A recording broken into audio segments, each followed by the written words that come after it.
Hi friends, thank you so much for joining me for story time on the back porch. We have a great story today, and girls, you are really gonna like this one. You know why? Because it's about dogs. This is Lila, this is Lucy, and this is Litzy. And Litzy, you're going to especially like this story. It's called Unlovable, and it's by Dan Yaccarino. Let's see if we can find out why this sweet puppy feels unlovable.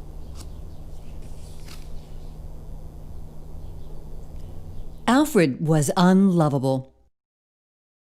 At least that's what the cat told him every chance he got.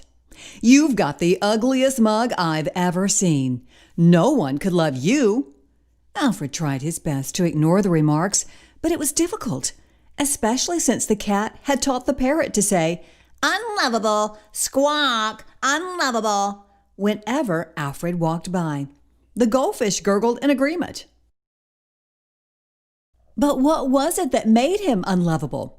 His snoring? The way he ate? His curly tail? None of the neighborhood dogs would have a thing to do with him. "His mouth is too small to hold a ball," a big German shepherd sneered. "His legs are way too short for running," snickered a greyhound.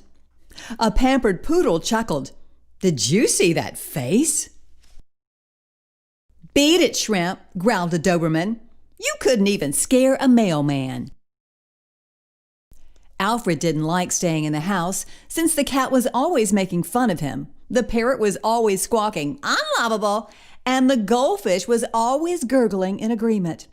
So Alfred spent most of his time alone in the backyard. One day, a new family moved in next door. Alfred tried to see if they had a dog who might be his friend, but he was too little to look over the fence. As he was sniffing around, he heard something on the other side. "Hello?" Alfred called. "Hi," came the answer. "I'm Rex. I just moved in." "My name is Alfred." And without thinking, he blurted out, "I'm a golden retriever." "Glad to meet ya," Rex replied. Alfred and Rex talked for hours. Alfred said he liked sleeping in the sun, dog food, and scratching. Rex did too. Rex said he hated baths and going to the vet.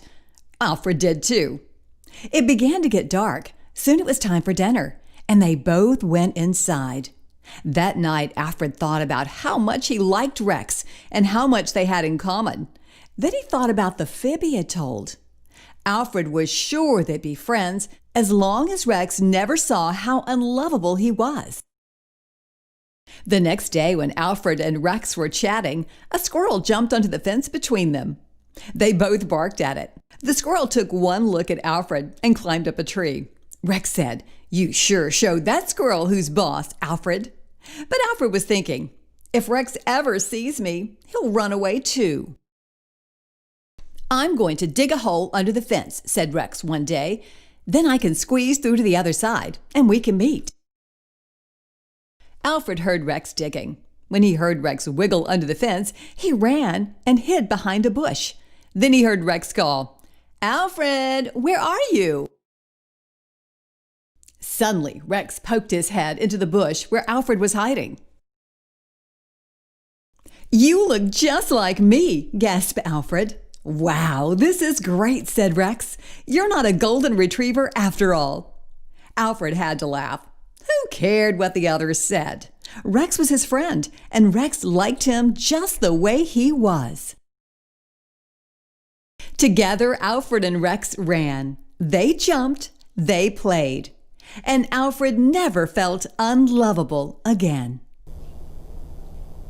I am so glad that Alfred and Rex became friends. What kind of dog do you think that Alfred and Rex are? If you said pug, you are right. And you know who else is a pug? Litzy is a pug. She is our sweet pug.